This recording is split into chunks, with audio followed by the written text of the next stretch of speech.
This is SMNI News Channel. Truth that matters. Good evening, Philippines, and good day, world. It's Saturday, November 18, 2023, and you're watching Newsline World. I'm Franco Baranda, and we will bring you the top stories we've gathered from all over the globe. In the Israel-Hamas war, the Israeli military claims to have discovered Hamas weapons and tunnel in the Gaza Al-Shifa hospital. Iran reportedly increased its uranium stockpile above its nuclear deal limit. Japan's Prime Minister Fumio Kishida and China's President Xi Jinping agreed to settle differences during their meeting in San Francisco, United States.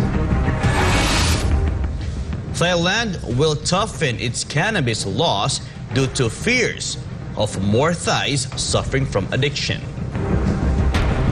These and more for tonight's edition of Newsline World.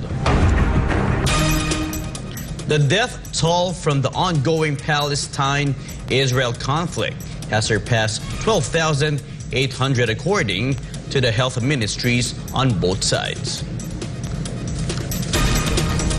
The Palestinian Health Ministry said that the death toll in the Gaza Strip had risen to 11,470 due to Israel's military attacks since October 7. In the West Bank, at least 196 Palestinians' lives had been lost.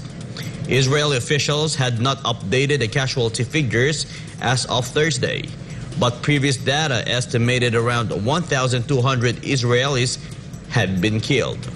Meanwhile, the Israeli Defense Forces, or IDF, continued its operations on Thursday at Al-Shifa Hospital, the largest hospital in the Gaza Strip, claiming to have seized crucial materials. Hamas' use of human shields is resulting in civilian casualties in Gaza, emphasized Israeli ambassador to the Philippines, Ilan Fluss, coinciding with the discovery of weapons and equipment belonging to the terrorist group in a Gaza hospital. Hannah Jane Sancho reports. Until now, Israel has been attacked. Israeli Ambassador Ilan Fluss stressed that Israel's incursion into Gaza is a response to continued attacks by Hamas and Hezbollah on the country's civilian population. He clarified that Hamas is using Palestinians as human shields, and this is why civilians currently residing in schools and hospitals are being dragged into war because Hamas operatives are hiding in such places.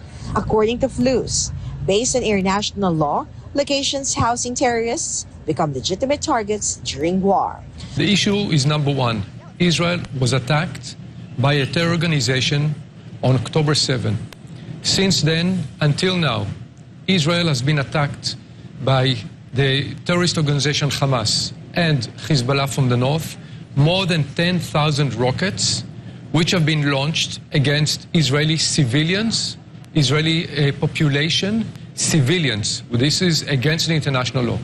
Now, so Israel is defending itself, and Israel has a right and the responsibility to protect its civilians. Number two, Hamas is using human shield in Gaza.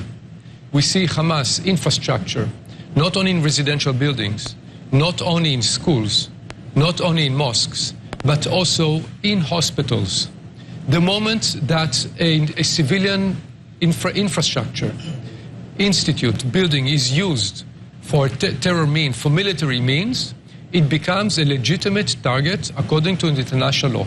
That's a known fact. Fluss highlighted that Israeli Defense Forces never target civilians, citing the IDF's evacuation of civilians residing in targeted areas as evidence. He said that Hamas uses civilians as protection to sustain its attacks, as recently uncovered by Israeli troops at Al-Shifa hospital, including weapons used by Hamas. We are not targeting civilians. IDF in its operation is targeting Hamas. When we talk about proportionality, proportionality is concerning the military operation, which is against a specific threat, and what are the outcomes. We have called civilians to evacuate northern Gaza, to move to South Gaza, not in order to mass move them, or it is a temporary way in order to prevent and to mitigate civilian casualties. We have seen just yesterday and 2 days ago, in the hospital and under the hospital, Shifa in Gaza, weapons, command and control centers, operatives. In one of the hospitals, we have seen a room where there is evidence that the hostages were held there, including a bottle for a baby and clothes for women, and etc., etc. So we have all the evidence there that Hamas is using human shields. It's using their own citizens, their own civilians, to protect themselves in order for them to continue to conduct terror attacks against Israeli civilians. Ambassador Flus asserted that Israel does not engage in collective punishment of Palestinians following the deaths of thousands of civilians in Gaza. He emphasized that Israel's actions are focused solely on the terrorist group that unfortunately governs Gaza and acts as its government. According to Flus, Israel's attacks on Gaza are necessary to prevent further civilian casualties, requiring an assertive approach to weaken Hamas forces. We as a government, and this is global responsibility of governments, and you see it in all, when we talk about fighting against terror, our responsibility is to mitigate terror organizations from being able to attack us again. Now we have to remember, October 7, the numbers and the atrocities that we have seen, we have never seen before. But it's not the first time that the Hamas is attacking us from Gaza. It's not the first time. We have to mitigate this threat. And when you talk about proportionality, proportionality is regarding the threats that we have and how do we respond to military threats. The military threat now is Hamas. Hamas is operating from within a building. I have to do the best in order to mitigate those Hamas terrorists with avoiding civilian casualties. And how do we do it? We inform the civilians who are going to attack, we inform them exactly on the exact location. Before going into the hospitals, we have worked with the management of the hospital in order to evacuate as many people as possible, as long as they were cooperating. In many cases, they did not want to cooperate because Hamas did not allow them to let those civilians go. Hamas held civilian hostages by force. So we have to understand what we are talking about. Of course, it is important to say, my heart is also with the Palestinian people, the innocent Palestinian people, who have unfortunately elected a Hamas government in 2007.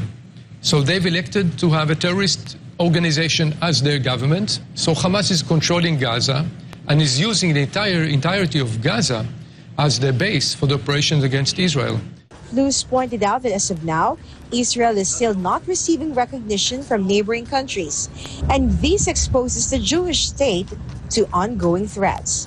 We are continuously under attack because Israel is still a country which is not recognized and not respected by many, but quite a few of our neighbors. If it is Hamas in Gaza, if it is Hezbollah in Lebanon, it is the Houthis in Yemen, and if it is Iran, who is actually supporting and supplying the weapons to all these organizations.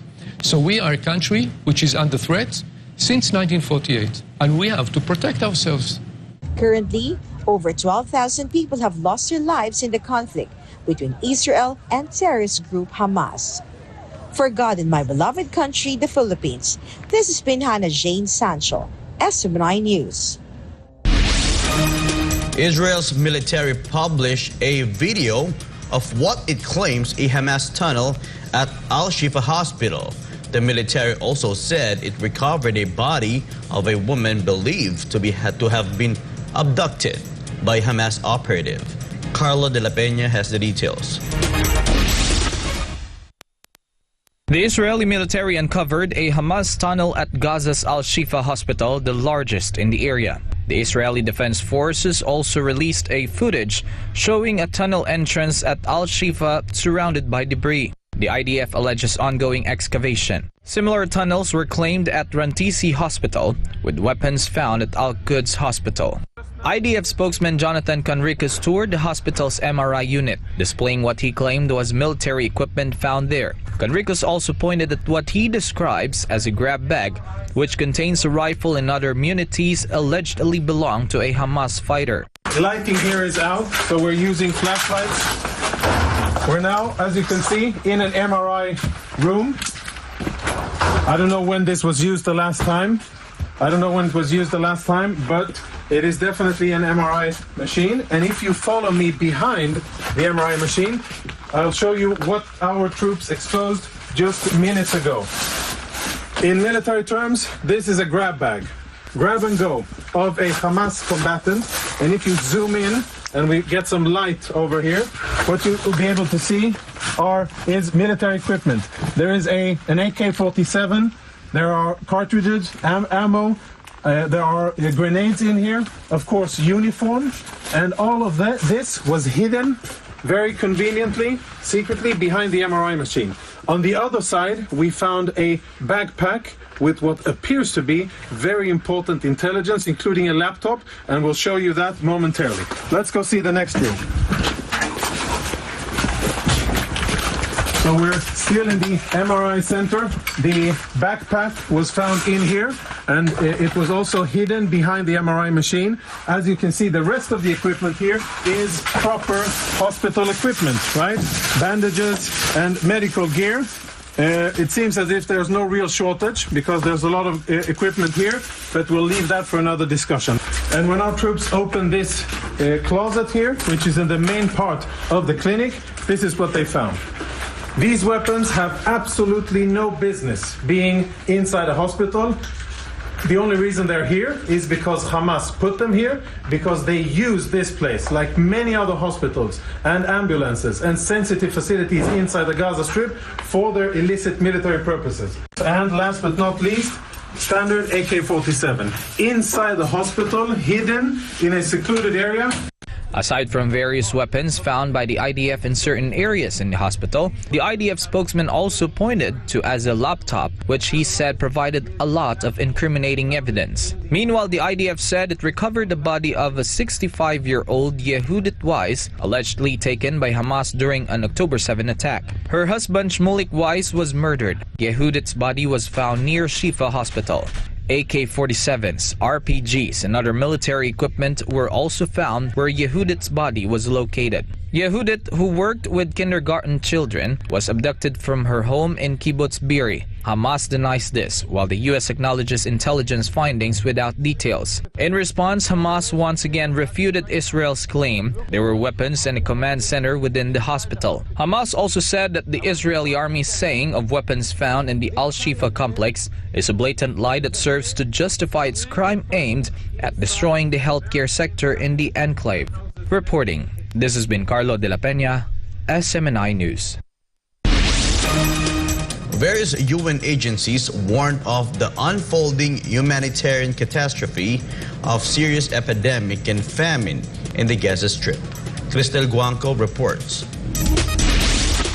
As the war between Israel and Hamas continues, communication services in Gaza Strip were completely cut off due to fuel shortages.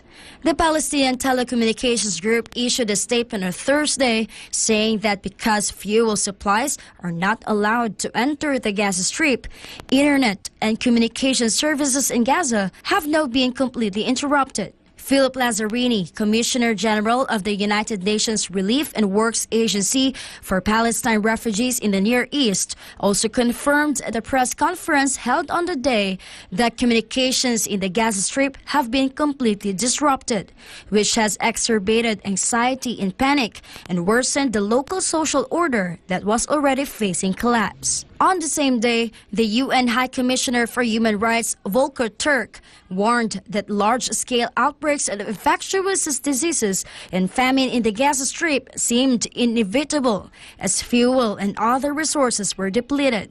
There must be an end to grave human rights violations, notably against children. All forms of collective punishment must come to an end. All hostages must be released. International humanitarian and human rights law must be immediately and fully respected, including the principles of necessity, distinction, precaution, and proportionality. There must be a ceasefire on humanitarian and human rights grounds and an end to the fighting, not only to deliver urgently needed food and water, but to create the path, the space for a path out of this horror. According to the World Food Programme, the fuel shortages in Gaza have seriously impeded local food production and distribution, leaving a large number of people on the verge of famine and in urgent need of assistance. With only 10% of necessary food supplies entering in Gaza since the beginning of this conflict, we're now facing a massive food gap. So 2.2 million people, that's nearly the entire population of Gaza, are now in need of food assistance. Gaza residents are also facing crises such as displacement, extreme lack of medical resources, and deterioration of the medical environment. United Nations Children's Fund on Tuesday said that the number of dehydration cases in the Gaza Strip has increased. As of Tuesday, there had been more than 30,000 diarrhea cases in the Gaza Strip. Reporting, this has been Crystal Guanco, SM9 News. Houthi rebels in Yemen threatened to attack Israeli ships in the Red Sea as the war in Gaza entered its 6th week. Gratero Omori has the details. The ongoing fighting between Israel and Hamas showed sign of escalating into a broader regional conflict.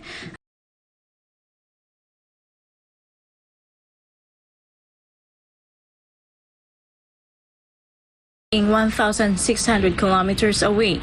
The Yemeni rebels vowed to keep on attacking Israeli ships passing through the Red Sea and to continue pounding the Israel with missiles and drones as long as the war in Gaza continues.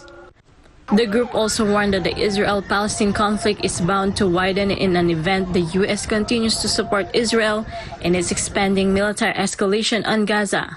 The Houthi, Hezbollah, and Hamas are all part of the so-called Axis of Resistance, a military coalition led by Iran and boasts of 100,000 fighters. Reporting from Dubai, this has been Gratero Omori, SMNA News, United Arab Emirates. A member of Thailand's hostage release negotiating team assured that all 25 Thai nationals held hostage by Hamas are safe. Chatmongkon Pisamay Goson has the news. Thai Muslim politicians announced receiving assurances from the Palestinian group Hamas that all Thai hostages held by the group will be among those released if mediators succeed in orchestrating a truce in Gaza. Around 240 people hostage during the surprise attack launched by Hamas on October 7. Mediators said they are expecting a ceasefire to take place within the next 3 to 5 days. The ceasefire would pave the way for Hamas to release at least 50 hostages, including Thai nationals, in exchange for Israel releasing some women and minors. More than 11,500 Palestinians have died from Israel's retaliatory attacks, according to the Hamas-controlled health ministry. About 95% of Thailand's roughly 70 million population are Buddhists who have lived peacefully with the country's Muslim minority of 5%. The Israel-Hamas conflict divided the support of Thais between Israelis and Palestinians. There were also concerns the war has triggered anti-Muslim hate in Thailand after the situation of Thai expatriates who were attacked and hostage by Hamas gained international attention. รายงานจากกรุงเทพมหานคร นายชันมงคลวิสมัยโกศล SMS ประเทศไทย สวัสดีครับ The government of Thailand is seeking to tighten control of the country's emerging cannabis industry by revising a draft bill to prevent misuse of the plant due to fears it could lead to addiction. Anissa de Guzman has the details. A new draft of the cannabis bill has been revised amid concerns that misuse of cannabis could lead to addiction, as confirmed by the Health Ministry.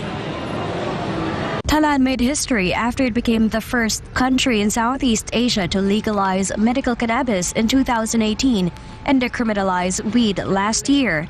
The move led to a boom in cannabis shops nationwide, with an estimated 6,000 weed shops to have opened so far. Before the general elections in May, Prime Minister Shweta Tawisin vowed to reclassify cannabis as a narcotic and to restrict its use to medicinal purposes only within 6 months.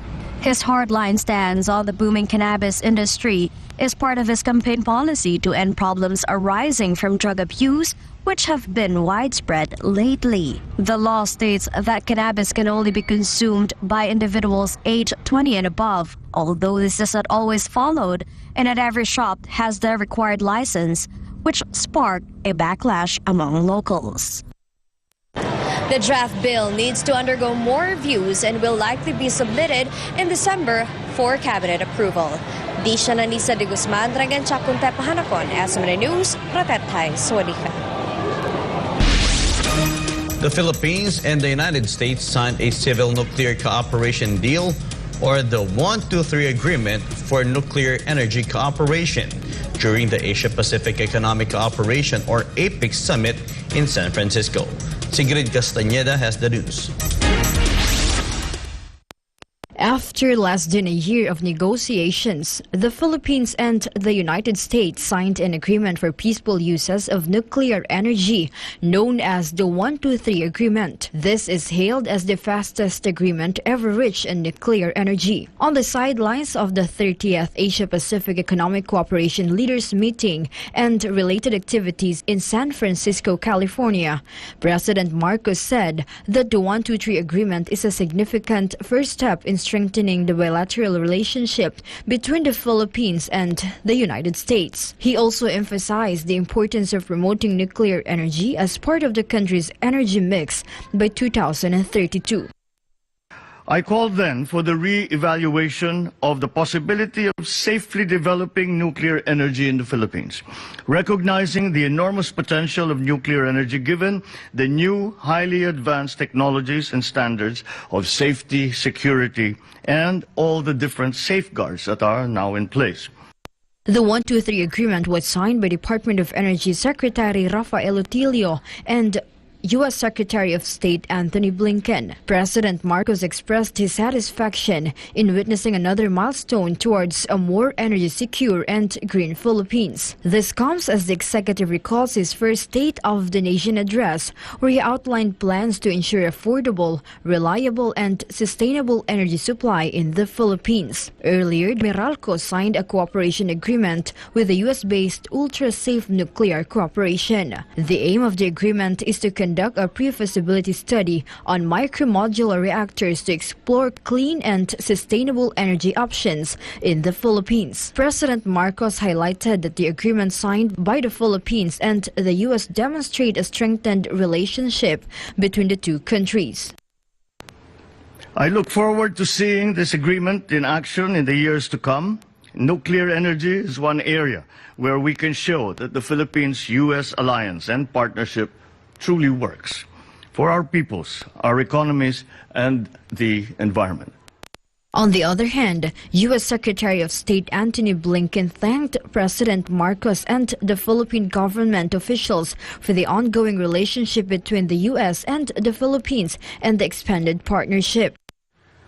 Nuclear energy will also create inclusive economic opportunities for American and Filipino businesses alike, and good quality, high-paying jobs in both of our countries. All of these are reasons why today we're signing this 1-2-3 agreement. Meanwhile, Secretary Rafael Otilio thanked President Marcos for his support and to the negotiating team for the successful negotiations that led to the signing of the 1-2-3 agreement. On behalf, therefore, of the member agencies of the Philippine Nuclear Energy Program Interagency Committee, we would like to express our sincerest gratitude to President Marcos Jr. for his support. Before this agreement, several drafts were exchanged and 3 rounds of bilateral consultations and negotiations took place between DOE Undersecretary Sharon Garin and Principal Deputy Assistant Secretary of State Ann Ganzer in March 2023. The negotiation process was completed by the respective interagency teams from the Philippines and the U.S. on September 19, 2023. For God and my beloved Philippines, this has been Sigrid Castañeda as MNI News. More news when Newsline World returns.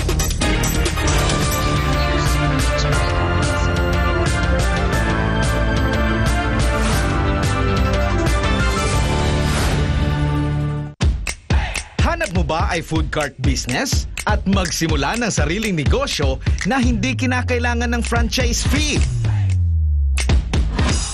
Mura at abot kayang halaga? Narito ang S&D Food Carts para sa iyo. Ang S&D Food Carts ay gumagawa at nagsusupply ng mga mura at abot kayang halaga ng mga food stalls, bike carts, motor carts, kiosk, food van, mall carts, display racks, tables, chairs, at iba't ibang wood and metal products. Subok na matibay, maaasahan at mapagkakatiwalaan. Ang S&D Food Carts ay mayroong Luzon at Mindanao branch na pwede ninyong lapitan para sa negosyong swak na swak. S&D Food Cart, your partner to success. Kabayan! Oo, ikaw. Alam mo ba na you can win lots of prizes when you bring home a guest in the Philippines? The Department of Tourism brings you the Visita Be My Guest program. Joining is easy. 1. Sign up as a sponsor. You can do this via the official BBMG website. All Filipinos of legal age living in the Philippines or abroad can join. 2. Invite your guests. The more you invite, the more chances of winning. And 3. Travel to the Philippines and upload your proof of travel to complete the registration process and earn e-raffle tickets and the BBMG travel passport and privilege card that you can use to get discounts as you travel around our award-winning destinations in the Philippines. Join now and get a chance to win in any of the 3 raffle dates in 2023. So what are you waiting for? Come home and bring your guests to the Philippines. Sign up, invite friends and family, and travel to the world's leading beach and dive destination and the world's leading country destination for tourism, the Philippines. Visita Be My Guest in the Philippines.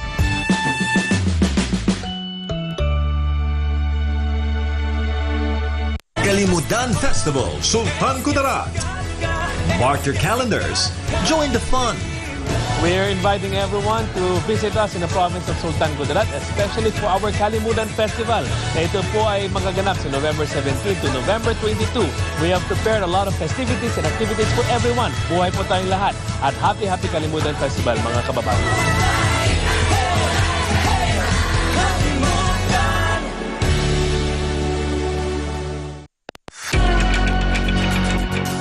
This Saturday on Business and Politics.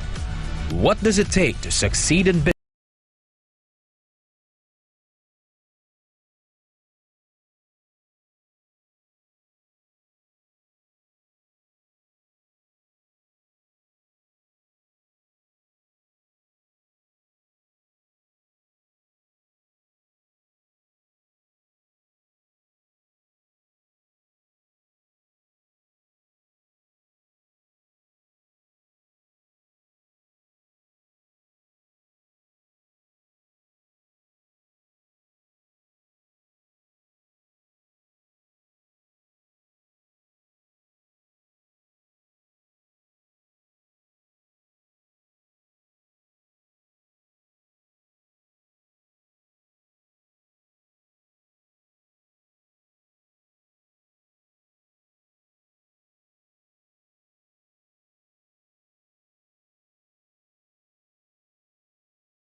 Initially logged the earthquake as a 7.2 magnitude quake, but eventually updated it to 6.8 magnitude.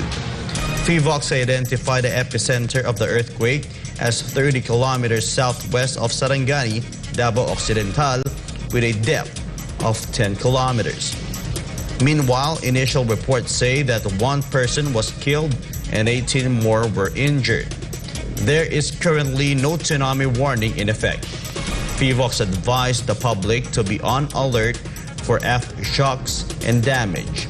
Mindanao, home to around 26 million people, is the second largest island here in the Philippines. The top leaders of Japan and China agreed to settle their differences as they met for an annual summit of world leaders hosted by the United States. Kyoko Hashimoto has the details. Japanese Prime Minister Fumio Kishida told his Chinese counterpart Xi Jinping of his country's willingness to create brighter Japan-China ties for the sake of the next generation. Kishida and Xi held bilateral talks during the sidelines of the Asia-Pacific Economic Cooperation, or APEC Summit, an annual forum of world leaders that seeks to promote trade, investment, and economic development among nations around the Pacific Ocean. Both leaders agreed to settle their differences, such as resolving the dispute over wastewater from the Fukushima nuclear power plant through peaceful dialogue. Kishida said both sides will deal with the wastewater dispute at an expert level and urged Xi to end a ban on imports of Japanese seafood imposed in August 2023, right after Japanese authorities released treated wastewater in the Pacific Ocean. Xi, for his part, called for the establishment of a China-Japan relationship that meets the demands of the new era. Japan and China have normalized ties in 1972, but their decades-old diplomatic relations have been tainted with differences on several issues ranging from semiconductors to nuclear waste, territorial dispute, and the fate of Japanese citizens detained in China. The meeting between Kishida and Xi coincides with the 45th anniversary of the signing of the China-Japan Treaty of Peace and Friendship. Ijo Hashimoto, Kyoko, Nihon kara hokoku itashimashita. SMNI News, Japan.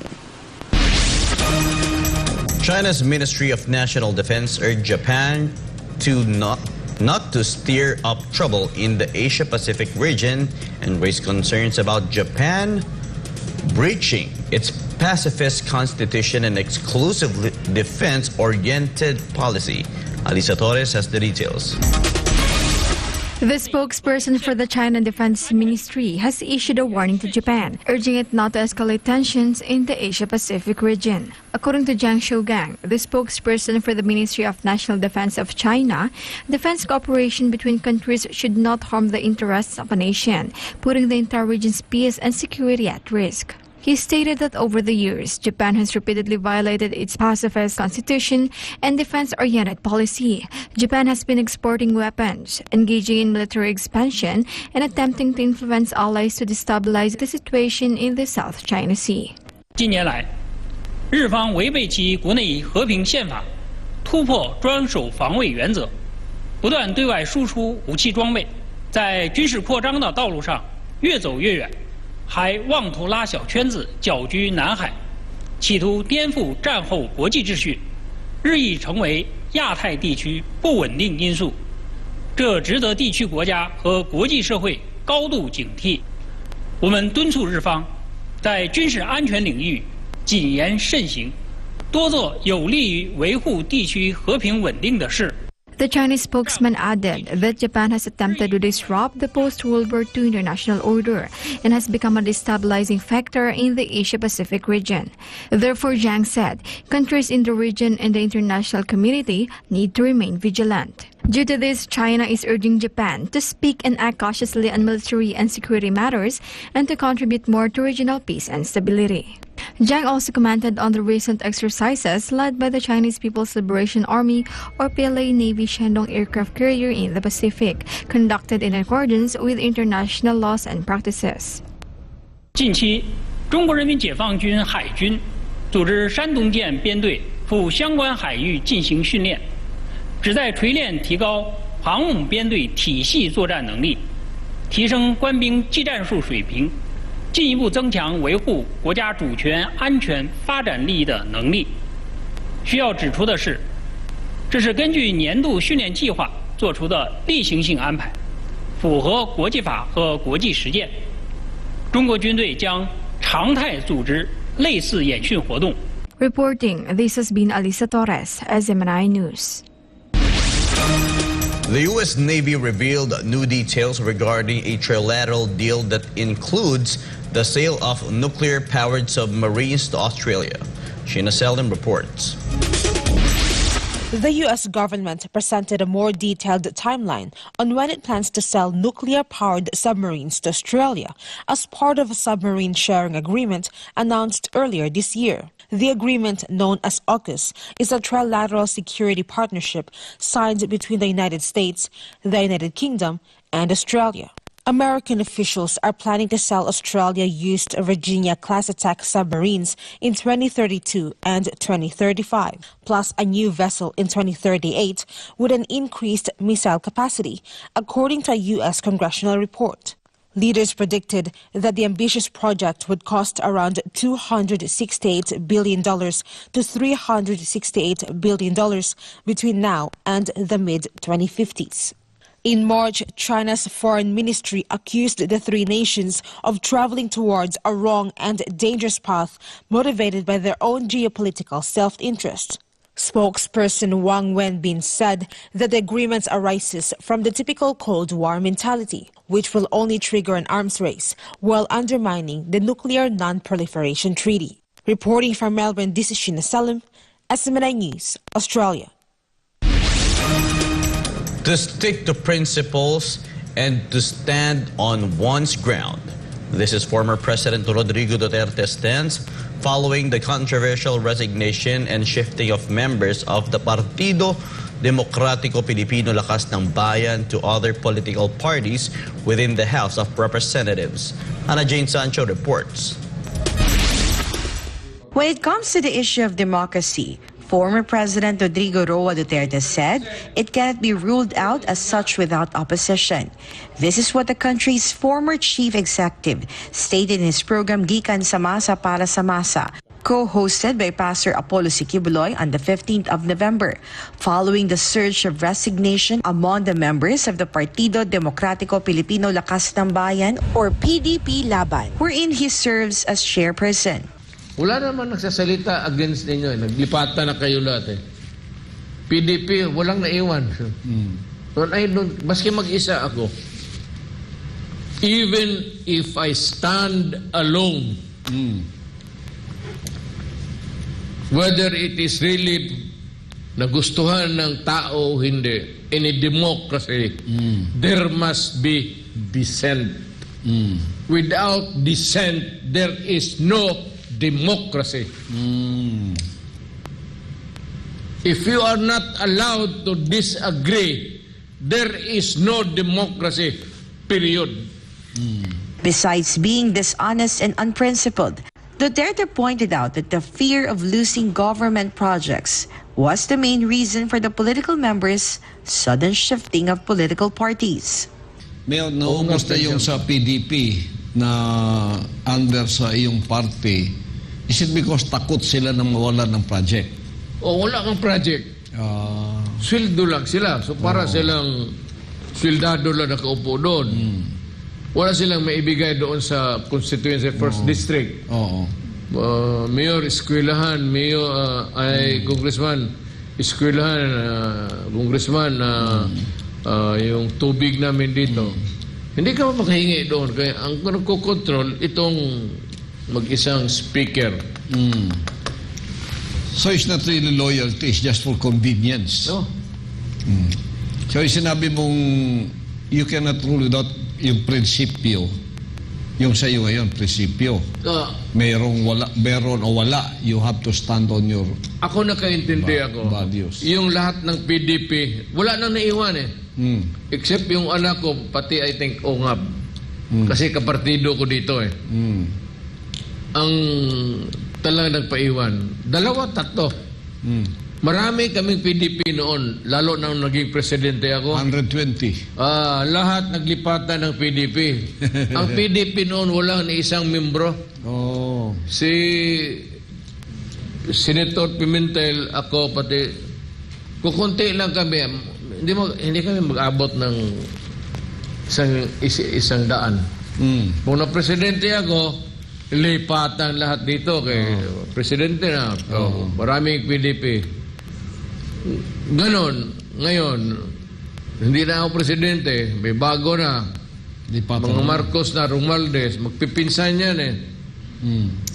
Si Romualdez, pinsan niya si Marcos. Kasi ang nanay niya, Romualdez man, si Imelda. The former president also mentioned that as the former mayor of Davao City, he had his own projects and did not seek any projects from Congress. I enjoy it. Wala akong project binibigay ng congressman. Ay, yung project ko sa siyudad lang. Ang mayor may project man, may pera man ang siyudad. So may sarili akong ano. I never crave for any other project na galing sa Congress. Kung magbigay sila, well, Doresa was a very good congressman. Garcia is, patay na eh. Just kasi hindi na siya congressman. Maswerte tayo sa Davao. Yung 3 districts congressman natin, hindi corrupt. Surigao del Sur Representative Johnny Pimentel, PDP Laban's Deputy Secretary General for Mindanao, previously stated that only 15 members of the party in the House of Representatives have stayed behind, down from 65 members at the start of the 19th Congress. Meanwhile, in the wake of the sudden mass resignation of lawmakers from PDP, former President Rodrigo Duterte praised Senator Amy Marcos for standing up for him and for being a friend. Nung pumutok ito, sabi niya, I stand with the Duterte. Kasi outside of the Colombo yun siya. Kasi hindi siya makaintindihan sa bayaw niya. Sabi niya, pati ito si Romualdez. Mayor, sabi niya, one good friend is worth more than 100 relatives. Tama mo yun? You are his good friend now. Ako, I appreciate Amy for in a way, in the past, nagsama ma rin kami. At ako, personally, mas maganda nga next election, ako lang ang PDP and I will magpatakbo ang mga tao na Pilipino na mauutak na. We are with you, Mayor. Magbigay ako ng hate. Kayong mga Pilipino nakikinig ngayon, kung tatanggapin ninyo, mamimili ako bata na may mga prinsipyo. It can be remembered that the former president, who currently serves as chairperson of PDP Laban, gave the order for the late former president Ferdinand R. Marcos Sr. to be buried in the revered Libingan ng mga Bayani or Heroes Cemetery in accordance with the Philippine Constitution. For God and my beloved country, this is Pinhana Jane Sancho, SM9 News. Ensuring the delivery of accurate and truthful news to the public remains the primary focus of SMNI, as said by Pastor Apollo C. Kibuloy, who also emphasized that unity and sincerity are essential for the development of the Philippines. Angel Pastor reports. In his program Spotlight on Thursday, Pastor Apollo C. Kibuloy reiterated SMNI's commitment to delivering news without compromise. He emphasized that SMNI and its programs are not influenced by any vested interests. Kasi dito, wala tayong ibang interest at walang ibang interest din na kumahawak sa leeg natin. Upang tayo ay pumanig sa interest na kahit hindi totoo dahil nabayaran tayo, doon na tayo. Wala po dito yan sa SMNI. At wala po dito yan sa ating mga programang nakikita ninyo sa SMNI. Hindi po nababayaran yung mga tao dyan, yung mga programa natin, mga journalists, mga broadcasters, reporters. Kaya kung kayo ay gusto talagang makinig sa tunay na mga katotohanan ng mga issues, dito kayo sa SMNI. According to Pastor Apollo, in nation building, it is crucial for people to know the truth. However, due to the multitude of personal interests, the real truth often gets overshadowed. Sa pamayanan, napakaraming mga issues napakaraming mga interests, different kinds of interests. May mga political interest, may self-interest, may mga interest na pansarili. Pero natatabunan ng katotohanan dahil sila ay nasa posisyon o kaya nasa kapangyarihan na kung titingnan mo talagang sa surface, balat kayong nagmamahal sa bayan. Pero sa totoo niyan, sa ilalim, ang pagmamahal niyan unang-una sa kanyang career, sa kanyang self-preservation, sa kanyang sarili, bago pa ang bayan. Pero ang totoong nagmamahal sa bayan ay unahin ang bayan bago ang sarili. Meanwhile, Pastor Apollo also stressed that unity and faithfulness to the nation are needed for the progress of the Philippines. Pagdating dyan, huwag dapat tayong hawakan o pakialaman ng iba. Yes. Tumayo tayo sa sarili natin. Patapos mahalin ang bansa. Kung ano yung kabubuti ng bansa, mag-contribute tayo. As regards to the issue of improving the image of the Philippines, Pastor Apollo emphasized that it is the country's beauty that should be showcased and proudly portrayed and not the face of poverty and distress. Kailan maging magandang Pilipinas? Ito namang bulok na media, ang palaging pinapakita, yung kabulukan na nakikita nila dito. Kahirapan, pagkaawa, mga Pilipino walang ngipin. Tapos ini-interview, walang trabaho, may mga anak dito, anak doon, kapobrehon. Para tayong biktima at kawaan ng iba. I hate that. I hate for people to pity me. I don't want pity. Pastor Apollo also expressed his admiration to the leadership of former President Rodrigo Duterte in beautifying the Philippines. That's why when President Duterte was president, I really admire the build. Yes. They are now building the longest mountain tunnel in the Philippines, which is here in Davao City. 2.1 kilometers. First tunnel under a mountain in the Philippines. Ganyan sana palagi ang utak ng iba kung paano pagandahin ang ating bansa. So magbabago yung utak natin na pagka pinag-uusapan ng kagandahan ang contribution sa Pilipinas, yun tayo nakakaisa. That is what I call nation building. For God and my beloved Philippines, Angel Pastor, SMNI News. And before we end, may be inspired with the message of the appointed Son of God.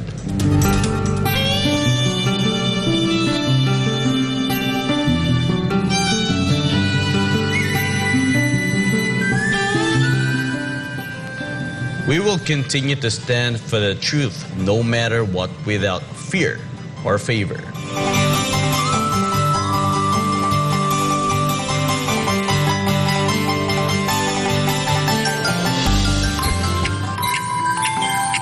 And for our Christmas countdown, it's 37 days to go before Christmas. And that's all for today's edition of Newsline World. For more news update, you may visit smninewschannel.com or follow us on our official social media accounts on Rumble, Facebook, and Twitter. For God and my beloved country, the Philippines, I am Franco Baranda. Thank you for watching Newsline World. And thank you to our beloved pastor, Pastor Apollo Sikibuloy, for the opportunity to be a part of this program. May I continue to listen on SMNI as it delivers nothing but fair, truthful, and balanced news, because SMNI is your source of credible news.